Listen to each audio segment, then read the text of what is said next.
30 centavos depois. Às 9 de uma bela manhã de sábado, Mike e eu estávamos trabalhando para a senhora Martin. Ela era uma mulher bondosa e paciente. Sempre dizia que eu e Mike a lembrávamos de seus 2 filhos que já estavam crescidos e não moravam com ela. Apesar de bondosa, ela acreditava no trabalho árduo e nos fazia trabalhar. Era uma chefe rigorosa. Passávamos 3 horas pegando latas das prateleiras e espanando-as para depois recolocá-las no lugar. Era uma tarefa incrivelmente monótona. O pai de Mike, que eu chamo de meu pai rico, era dono de 9 dessas lojinhas com amplos estacionamentos. Eram as primeiras versões das lojas de conveniência. Nesses pequenos armazéns de bairro, as pessoas compravam artigos como leite, pão, manteiga e cigarros. O problema é que, no Havaí, e isto aconteceu antes do ar-condicionado, não se podia fechar as portas das lojas por causa do calor. Nestas, havia 2 amplas portas que davam para a rua e para o estacionamento. Certa vez que um carro passava ou estacionava, levantava poeira e se acumulava nas prateleiras. Portanto, tínhamos um emprego que duraria enquanto não houvesse ar-condicionado. Durante 3 semanas, Mike e eu comparecemos aos sábados à loja da senhora Martin e trabalhamos durante 3 horas. Ao meio-dia terminava nosso trabalho e ela nos dava 3 pratinhas de 10 centavos. Mas, nem aos 9 anos, em meados da década de 50, 30 centavos era algo muito empolgante. Na época, um gibi custava 10 centavos, de modo que, em geral, eu gastava meu dinheiro com revistas em quadrinhos e voltava para casa. Na quarta-feira da mesma semana, eu já estava a fim de largar. Tinha concordado em trabalhar só porque eu queria aprender a ganhar dinheiro com o pai do Mike, mas agora era um escravo por 10 centavos a hora. E ainda por cima, não tinha voltado a ver o pai do Mike desde aquele sábado. Desisto, falei para Mike naquela hora do almoço. O almoço da escola era horrível. A escola era monótona e agora já nem podia esperar pelos sábados. Mas o que estava me perturbando eram os 30 centavos. Desta vez, Mike sorriu. De que você está rindo? Perguntei zangado e frustrado. Papai falou que isso ia acontecer. Ele disse para você procurá-lo quando estivesse a fim de largar. O quê? Disse indignado. Ele está esperando que eu fique saturado? Por aí, falou Mike. O papai é meio diferente. Ele ensina de modo diferente do seu pai. Seu pai e sua mãe falam muito. Meu pai é tranquilo e caladão. Espere até sábado. Vou falar para ele que você está a fim de largar. Você está dizendo que eu fui enrolado?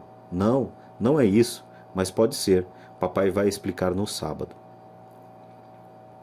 Fazendo fila no sábado. Estava pronto e preparado para enfrentá-lo. Até meu pai de verdade estava furioso com ele.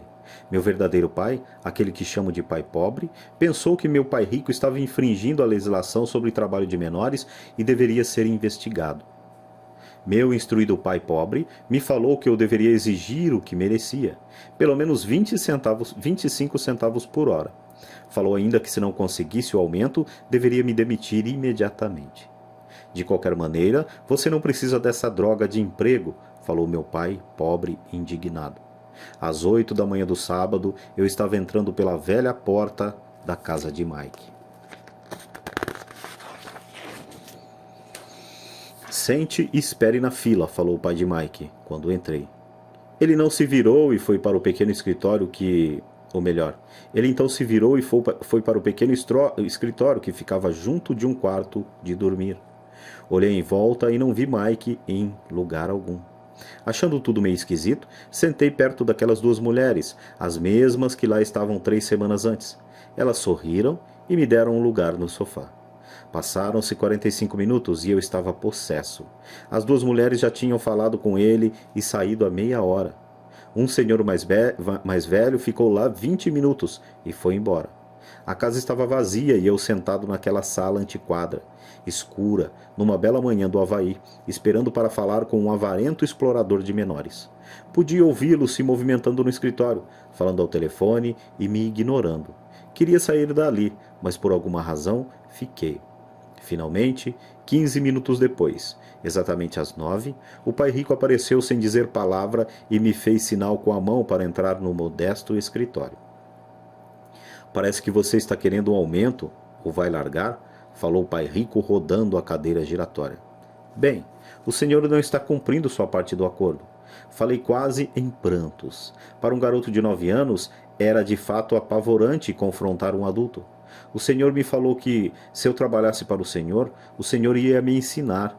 Eu trabalhei, dei duro, larguei meus jogos de beisebol para trabalhar. E o senhor não cumpriu sua palavra. Não me ensinou nada. O senhor é um desonesto, como todo mundo fala. O senhor é ganancioso. O senhor só quer todo o dinheiro e não se preocupa com seus empregados. O senhor me deixou esperando e não me respeita. Eu sou apenas um garoto e mereço ser tratado melhor. De sua cadeira giratória, as mãos no queixo, o pai rico me fitava. Parecia que estava me estudando. E nada mal. E nada mal, falou. Em menos de um mês, você já se parece com a maioria dos meus empregados. O quê? Exclamei. Como não entendi o que ele estava falando, continuei reclamando.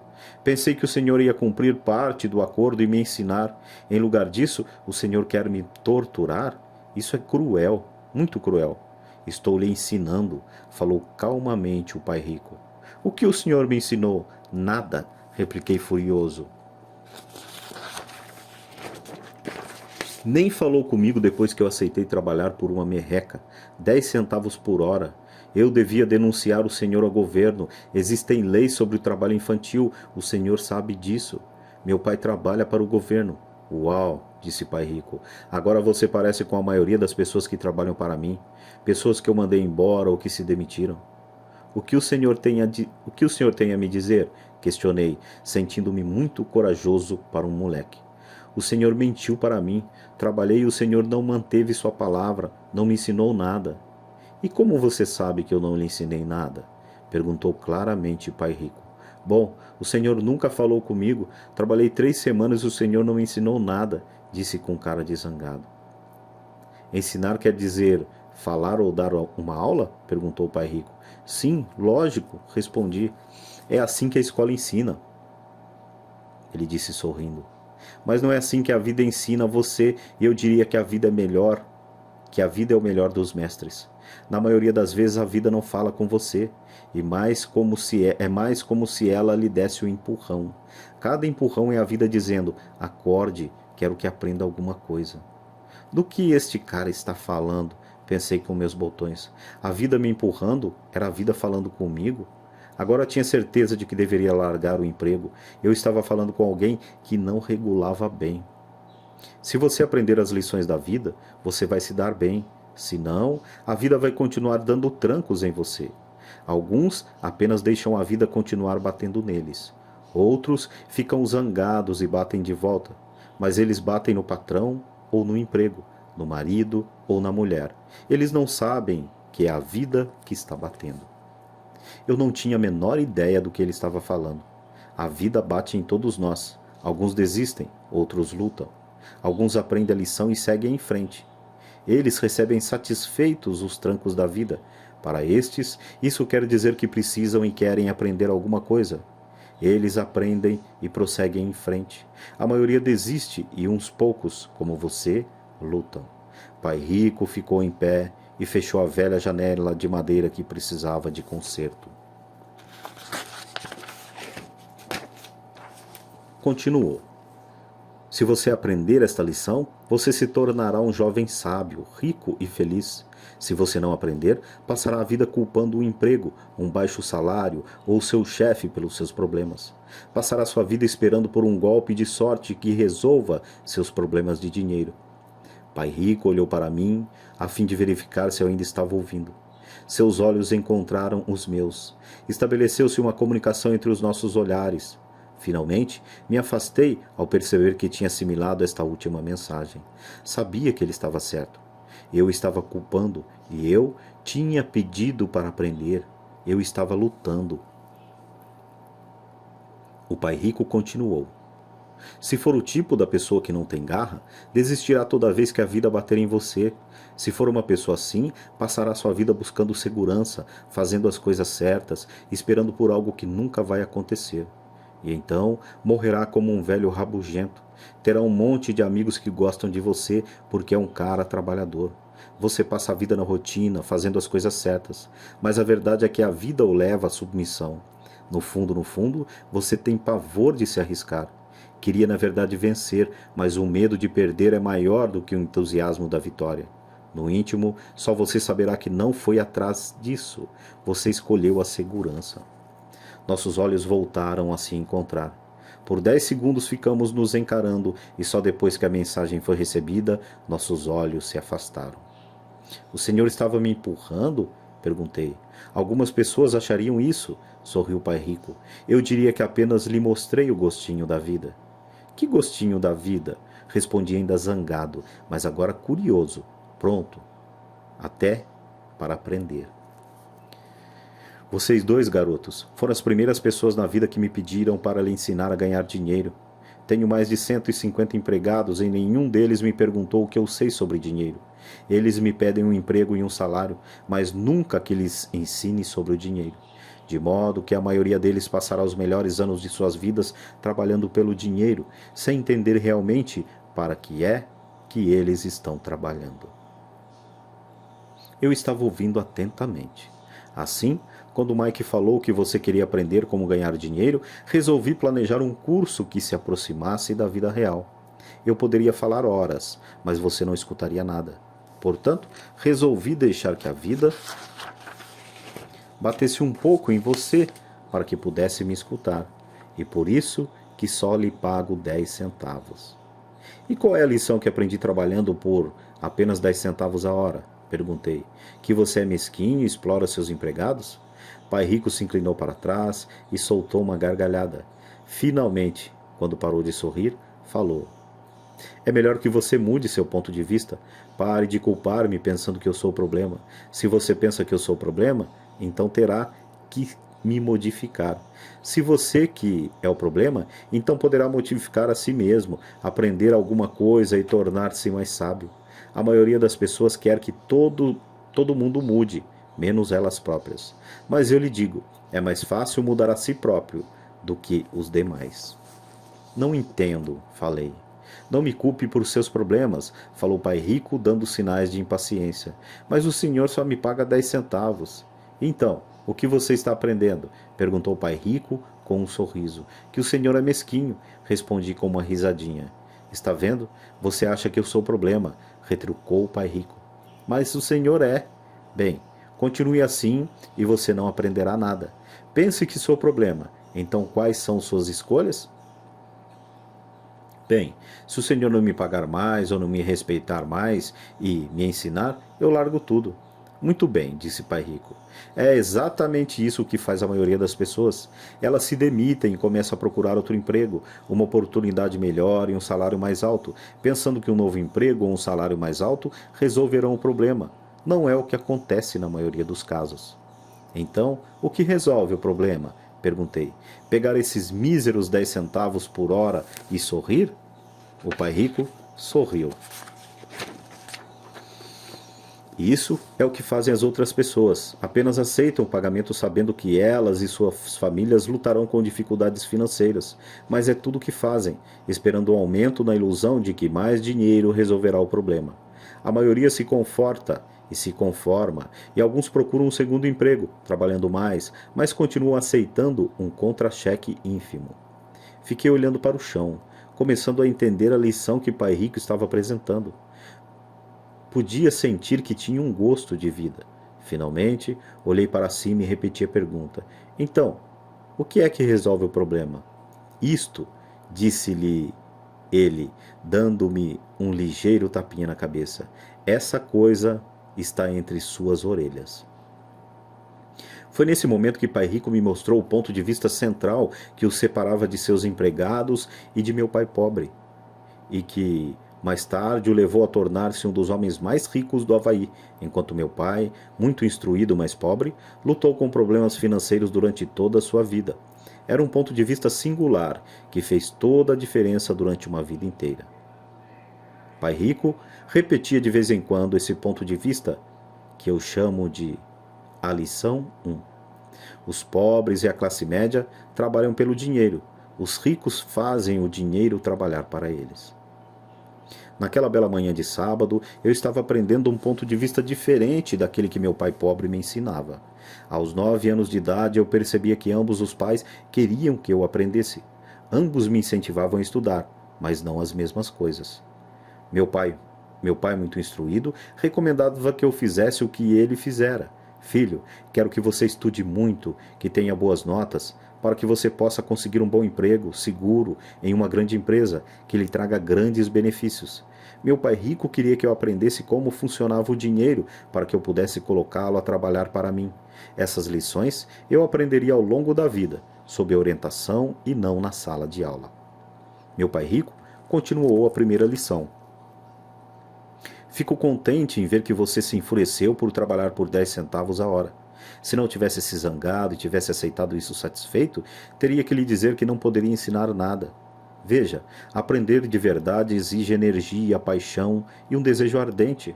A raiva é uma grande parte desta fórmula, pois a paixão é uma combinação de raiva e amor. No caso do dinheiro, a maioria das pessoas prefere não arriscar e se sentir seguras. Ou seja, não são conduzidas pela paixão, são conduzidas pelo medo. É por isso que elas aceitam um emprego com salário baixo? Perguntei. Sim, respondeu o pai rico. Algumas pessoas dizem que eu exploro os empregados porque não pago tanto quanto a usina de açúcar ou o governo. Eu digo que as pessoas se exploram a elas mesmas. O medo é delas, não o meu. Mas o senhor não acha que deveria pagar mais para elas? Indaguei.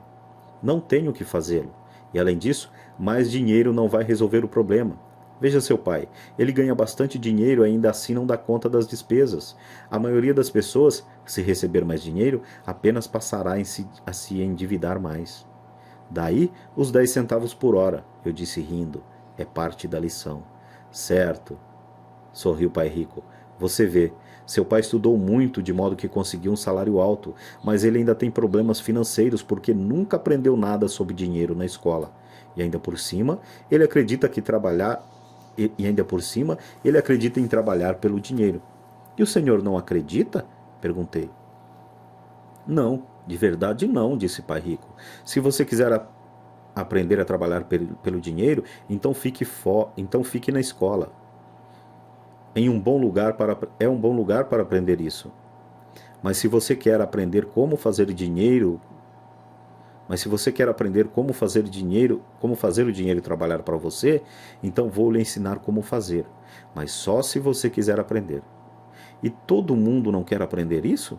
Indaguei. Não, respondeu o pai rico, simplesmente porque é mais fácil aprender a trabalhar pelo dinheiro, em especial se o medo é a principal emoção quando se trata de discutir dinheiro. Não estou entendendo, retruquei franzindo as sobrancelhas. Não se preocupe com isso por enquanto. Saiba apenas que é o medo que faz a maioria das pessoas trabalhar no emprego.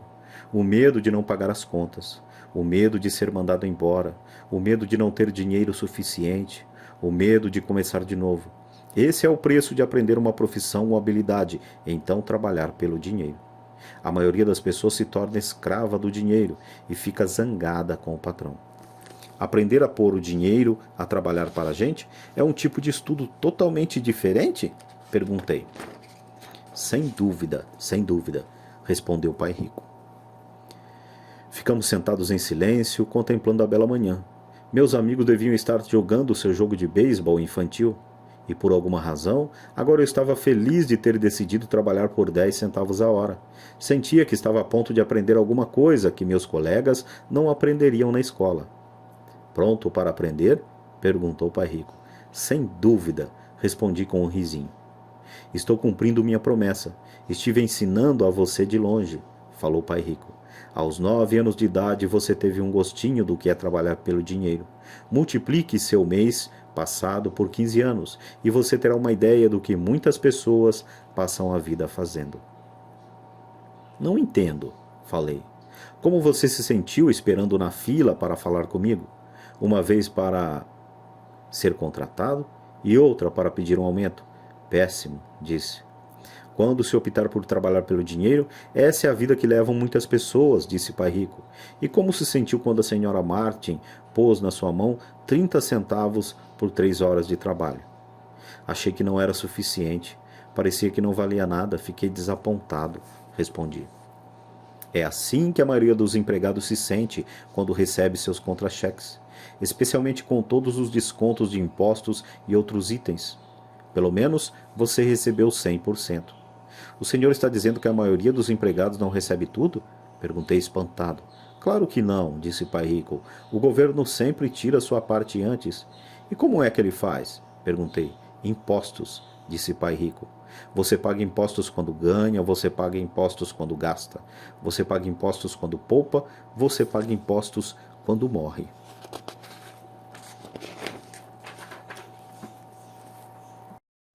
É com grande alegria e prazer no coração que eu termino mais esta leitura.